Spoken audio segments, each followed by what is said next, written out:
এক শহরে বাস করতেন এক বড় আলেম। তার জ্ঞান ছিল গভীর, ভাষা ছিল প্রখর, আর খ্যাতি ছিল চারদিকে। প্রতিদিন বহু মানুষ তার মজলিসে আসত, প্রশ্ন করত, আর তিনি উত্তর দিতেন।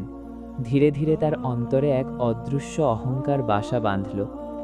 একদিন এক গরিব পোশাকধারী দরবেশ তার মজলিসে এসে বসল। সবাই তাকে অবহেলার চোখে দেখছিল। দরবেশটি নীরবে আলেমের কথা শুনছিল। হঠাৎ সে জিজ্ঞেস করল, হুজুর, আল্লাহর নিকট সবচেয়ে প্রিয় আমল কোনটি? আলেম কিছুক্ষণ ভেবে বললেন, ইবাদাত, ইলম ও মানুষের হেদায়েত।